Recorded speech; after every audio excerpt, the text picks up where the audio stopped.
Soo dhawaada saaxiibayaal, filimku wuxuu ku bilaabanayaa gabar yar oo la yiraahdo Noori. Maanta waa maalinteeda dhalashada, waxayna dareemaysaa wax gaar ah iyadoo daawanaysa bisad daaqada taagan. Si lama filaan ah, haragga bisada ayaa ka soo baxaya wejigeeda, waxayna bilaabaysaa inay u ekaato bisad. Markii aabaheed kor u yimaado, waxaa naxdin ku arkay in Noori aysan kaliya u ekeen bisad balse ay leedahay baalalo. Walaaciisa ayaa sii kordhaya markuu arko muuqaalka lama filaamka ee gabadhiisa. Noori waxay ku nooshahay adduun dadka badankiisu leeyihiin awood sixir ah. Awoodda sixirka Noori waa bedelashada qaabka jirka, waxay isku bedeli kartaa qaab xoolo kala duwan. Saaxiibteed waxay leedahay awood ay ku dhalin karto ayna ku xakameyn karto dab, waxayna go'aansaday inay la dhigato Noori dugsiga sixirka ah. Noori waxay u baahneed dugsi sixir ah maxaa yeelay ma xakameyn karto awoodeeda. Markastoo ay isku daydo inay bedesho xoolo, waxay noqotaa isdhaaf 2 ama 3 xayawaan oo kala duwan. Waalidka carruurta oo dhan ayaa keenay dugsiga sixirka ah, waxay filinayaan in dugsiga bis uu soo diri doono, laakiin taas bedelkeeda waxay carruurta u kaxeeyeen dhanka keenta, halkaas oo albaab sixir laga furay. Markii ay dhex galeen waxa ay gaareen dugsiga, telefoonkooda ma uusan shaqaynin, taasoo la macnaa inaysan hadda la xiriiri karin dunidii hore. Markaas ay Linda timi si ay iskuulka u soo bandhigto, waxayna u sheegtay in carruurta loo kala saari doono 5 qaybood ku saleysan awoodahooda. Qaybta ugu horeysa waxay Fusius, kuwaasoo la hadli kara xayawaanada. Qaybta labaad waxay ahayd Filiskaris, carruur awood u leh wax ay ku soo jiidin karaan ayagoo ka fog. Qaybta saddexaad waxay ahayd Valaris, kuwaasoo dab ka soo bixin kara gacmahooda kuna xakameyn kara. Qaybta afraad waxay ahayd Felayaris, kuwaasoo ugu duuli kara hawada. Qaybta ugu dambeysa Fusiris, kuwaasoo isku bedeli kara xoolaha. Noori waxay rumaysnayd inay qaybtaas ku jiri doonto, balse lama ogeyn wax dhici doona. Awoodahooda ayaa si gooni ah loo tijaabiyay. Markii hore waxaa laga bilaabay Valaris, kuwaasoo looga baahan yahay inay shitaan shumac u jiro 2 mitir. Wiil la yiraahdo Philip ayaa dahay, markaas waxaa la siiyay kaarka cad, waxaana laga saaray dibadda meesha. Elliot ayaa ku xigay, balse wuxuu dilay qiiq halkii uu faraha ka dhalin lahaa dab, isaguna kaar cad ayaa la siiyay. Hadda waxaa la gaaray Reina, saaxiibteed Noori, waxayna shumac ku jiday far yar. Waxaa lagu daray kooxda Valaris. Tijaabada labaad waxay ahayd in carruurta ay fahmaan si ay ula hadlaan. Tijaabada saddexaad waxay ahayd in weel gacanta ku soo jeediyaan, kuwa badan ayaa sameeyay. Gabar la yiraahdo Beber ayaa ku guuldareysatay, halkii ay ku soo jiidi lahayd waxay tuurtay weelkii woona jabay, iyaduna kaar cad ayaa la siiyay. Kadibna waxaa la gaaray tijaabada duulista Valaris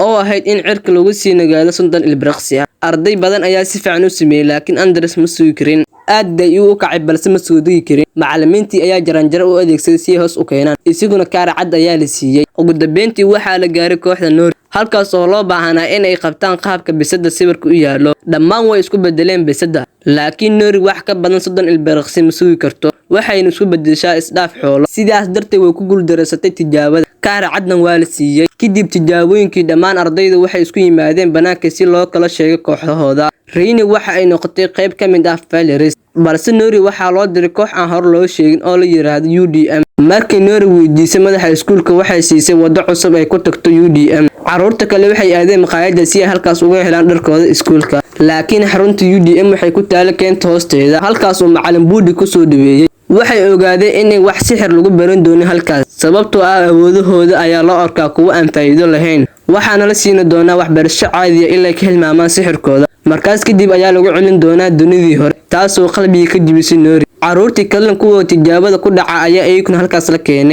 Noori way wareersan tahay. Hadda madaxa iskuulka Linda ayaa timid, waxayna sheegtay in UDM micnaheedu yahay upside down magic, taasoo ah sixir aan caadi ahayn, taas darteed looga barin waayo sixirka. Waxayna sheegtay in UDM uu bilowday sanado ka hor, sababtuna ay ahayd wiil kaasoo noqday dhibsane hoos yimaada hooska madow, awoodda madow oo dadka waxyeelay. Si ay u isticmaalaan wiilkaas, macallimiintii waxay adeegsadeen awoodahooda si ay ugu xiraan buur. Waxay sheegtay in sixirka madow uusan shaqayn karin ilaa uu jirka ilmo galo, waxayna inta badan beegsadeen carruurta leh awoodda upside down magic. Taasi darteed carruurtaas lama baro wax sixir ah. Koobta way isbedeshaa, waxaana la tusaa fasalka Reina ee kooxda Valaris. Macallinka ayaa u sheegay in 5 maalmood gudahood la qaban doono xaflad sanadeedka. Xafladaas waxaa ka qaadan doona 5 arday oo soo bandhigaysa awoodahooda sixirka ah. Si taas loo gaaro, macallin kasta wuxuu xulanayaa 2 arday, midkoodna wuxuu matali doonaa kooxda maalinta xafladda ah. Macallinka marka hore wuxuu ka codsanayaa in Reina ay soo bandhigto awoodeeda. Waxay kaloo leedahay awood ay indhaheeda ku sameyn karto Babson. bilowgii si fiican ayay wax walba u waday, laakiin ardayda gadaasheeda taagan ayaa mashquuliyay. Babsonkii wuu gubtay, macallinkan wuu canaantay. Dhinaca kale, macallin Buudi wuxuu ardayda UDM geeyay qol gaar ah.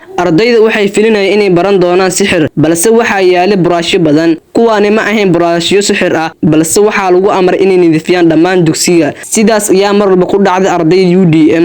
Noori waxay gaartaa fasalka bedelashada qaabka iyadoo nadiifinaysa. Macalinku wuxuu ardayda siinayaa cashar ku saabsan si loo ekaado bisad. Wuxuu sidoo kale sheegay in mid ka mid ardayda fasalka uu soo bandhigi karo awoodihiisa maalinta xafladda. Noori way ka fikirtaa arrintan, waxay go'aansatay inay si gaar ah u tababarato. Iyadoo si hoose fasalka u gashay, waxay bisadii ka qaaday gacanta macalinka si ay u fiirso si ay qaabkeeda u ekaato. Laakiin mar kale awoodeeda ayaa khiyaanaysa. Waxay sidoo kale isku bedeshaa xayawaano la yaab leh sida digaag leh jirka maroodiga. Macalimadii ayaa si aad ugu carootay, waxayna ku qaylisay in la waco proof board si uu xakameeyo Noori. Waayo haddii maamulaha ogaato in Noori isticmaalayso awoodeeda waxay noqon kartaa dhibaato. Kadib markii arrinta la xaliyay, Noori waxay u tagtaa kooxda UDM waxayna u sheegtaa waxa dhacay iyo sida ardayda looga diyaariyo inay u soo bandhigaan awoodooda sixirka ah. Waxay kala sheegtay in ay go'aansatay inay si gaar ah u tababarato oo maalintaas ku muujinayso awoodeeda. Si ay taas u gaarto, waxay si fiican u fiirsay bisadda. Hadda kaliya tababar ayay u baahan tahay. Markii Noori la hadlayso kooxdeeda, Reina ayaa aragtay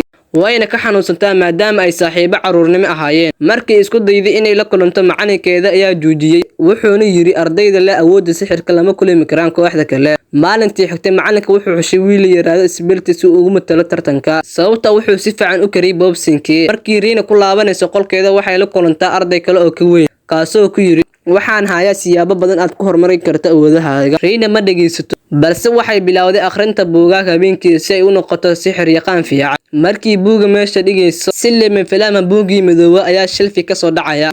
Markii isku dayday inay dib u dhigtana, buugii ayaa bilaabaya inuu daba socdo. Waa buugii sixirka madooba. Reina way la yaabtay. Markii furto, nalkii ayaa damay. Way cabsi qabtaa, waxayna dib ugu celisaa shelfiga.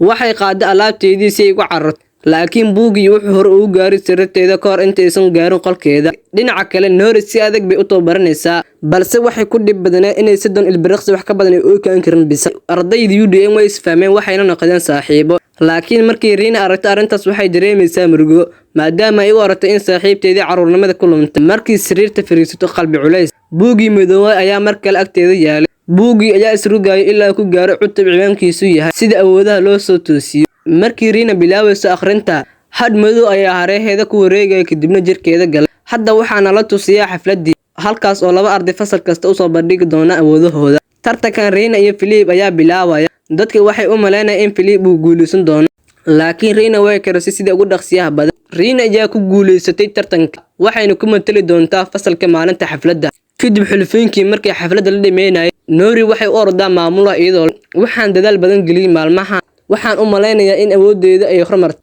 Fadlan isii fursad kale si aan u muujiyo.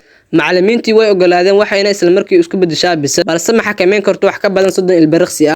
Markii isku dayday, waxay isku bedeshay xayawaano ballaaran oo leh baal. Weli ma xakameyn karto awoodeeda. Reina waxay isticmaashaa awoodeeda si ay u joojiso saaxiib. Waxaa la ogaaday in iyaduna si aan la xakameyn karin u xoog badatay. Awoodeeda iyo dibkeeda ayaa halis geliyay Noori, balse waxay si dariiq leh iskaga baxsatay. Reina waxay ka cudur daartay Rooney wayna cafisaa iyadoo ma aha khaladka, laakiin maamulaha Linda ayaa si adag u canaantay proof board oo lagu eedeeyay inuu xakameyn ardaydiisa. Ardayda UDM waxay ku noqdaan fasalkooda iyagoo murugaysan, waayo waxay dareemayaan inay mar dambe isticmaali doonaan sixirkooda. Maanta proof board isagu waxa naaqsii sababta uu ceebay, wuxuuna yiri waa intaas misi dul qaadan karo. Wuxuuna u sheegay in isagu hore uga tirsanaa ardayda UDM, kadibna shaqo uu ka helay UDM, mana loo ogolaa inuu isticmaalo sixirkiisa.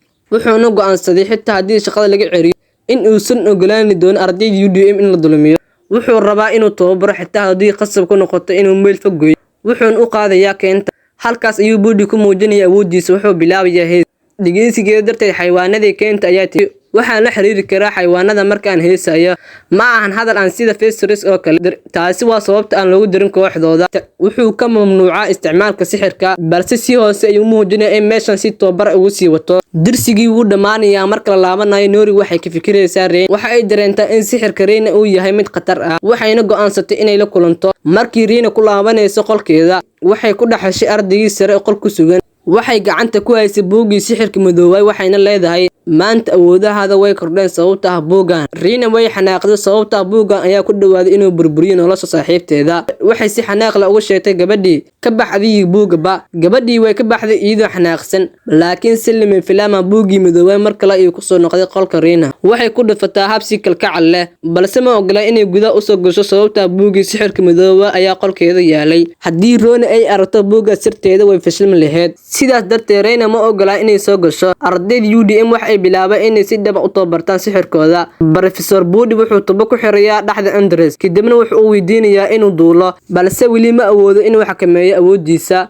Markaasay tubada dib ugu soo jeedaan. Sixirkooda wuu korayay maalin kasta oo tababar ah. Caruurtan sixirkooda ma ahayn wax la toori karo. Waxay u baahnayeen daryeel gaar ah. Ardaydu waxay noqdeen saaxiibo wanaagsan intii lagu guda jiray tababarka. Waxa ay bilaabeen inay sixirkooda si koox u adeegsadaan. Wiilka gacantiisa ka soo saara qiiqalku sameeyay lahaa dab. Wuxuu u bilaabayaa inuu qab u sameeyo. Gabadhii la awoodii talensinskiska waxay baratay inay si sax u hagto waxyaabaha ay tuurtay. Noori waxay bilaabaysaa inay isku daydo inay isku bedesho xayawaano isdhaaf ah halkii ay ka ahaan lahayd hal nooc. Dhanka kale Riina waxaa la tusayay murugo iyadoo joogtay iskuulka halka kuwa kale ay ku raaxaysanayaan. Jandarada ayaa u timid balse Riina ma rabto inay la hadasho, waxayna weydiisay inay ka tagto. Laakiin markaasay ogaatay in jandarada ay isticmaashay buugii sixirka awoodeeda kordhiyay. Ardayda waxay arkeen in Riina ay la hadlayso qof, waxayna weydiiyay tahay qofka ay la hadlayso. Waxayna ogaantay in jandarada ay isqarisay iyadoo adeegsatay sixirka madow. Qof kale mooye iyada kaliya ayaa arkaysa, sababtoo iyadu waxay leedahay awood madow. Si kastaba Riina ma rabto inay la hadasho jandarada markaasay ka ordaa,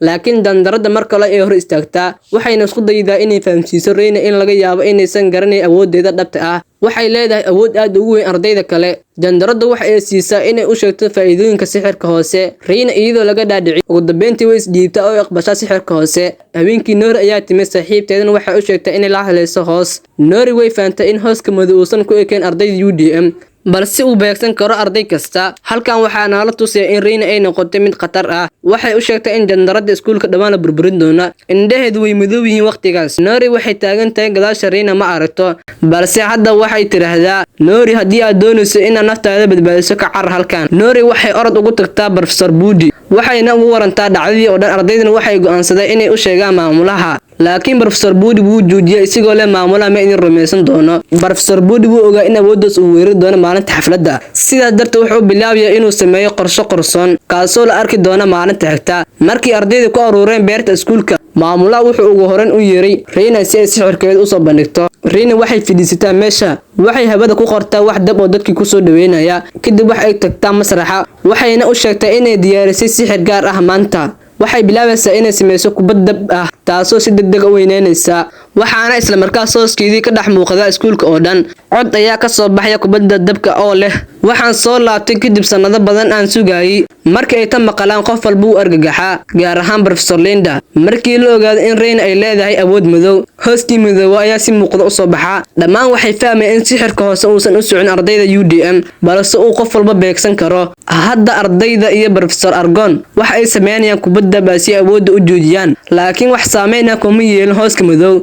Kadib kooxda Furious waxay u yeereen xayawaano badan amarka maamulaha, laakiin xayawaankaas waxba ma yeelin hooska madow. Kadib kuwa isbedela way isrugaan xayawaano aan awoodin inay la dagaallamaan bahalkan. Ugu dambeyn ardayda UDM ayaa timaada, kuwaasoo si koox u adeegsada awoodahooda. Ugu horreyn gabar ayaa si xoog leh ugu riixda hooska iyadoo adeegsanaysa talentinskiska. Kadib wiil la yiraahdo Elad ayaa sameynaya derbi si uu uga dhigo qiiq gacantiisa hooska si uu arki waayo dadka. Andres oo duuli karo wuxuu u duulaa hooska si uu kor u mashquuliyo. Ugu dambeyn Nora waxa ay isku bedelaysaa bahal weyn oo la dagaalami karo hooska iyadoo duulaysa. Markii taas dhacdo, Professor Linda waxay ardayda ku dhiirigelinaysaa inay kooxaan u shaqeeyaan. Waxay weydiinaysaa inay si wadajir u adeegsadaan sixirkooda si ay hoos ugu joojiyaan, laakiin Nora way joojisaa. Waxay tiraahdaa ka fogaada hooskan sababtoo waxaan ogaa inay saaxiibtay ku jirto hooskan. Waxaan rabaa inaan badbaadiyo. Nora waxay bilaabaysaa inay la hadasho hooska, balse si lama filaan ay u baaba'ayaa markii kubadda dahabka lagu rido. Nora waxay kicisaa awoodda saaxiibta Riina, waxayna Riina ka dhameynaysaa hooskaas iyadoo adeegsanaysa awoodeeda dabka. Kadibna way suuxdaa. Markii soo toosto, qof walba wuxuu ogaanayaa in hooskii madooba gabi ahaan la burburiyay. Ardaydii UDM kuwaasoo markii hore dhihi jiray waa kuwa aan faa'iido lahayn, maanta waxay badbaadiyeen akademiyadda. Taasi waxay sababtay in barnaamijka UDM la soo afjaro maalintaas. Carruurta leh awoodda gaar ah waxa ay bilaabeen inay si xor u adeegsadaan awoodahooda. Professor Budi waxaa lagu magacaabay bare rasmi oo dhiga sixirka. Sheekadan waxay ku dhamaataa muuqaalka ugu dambeeya dhammaantood.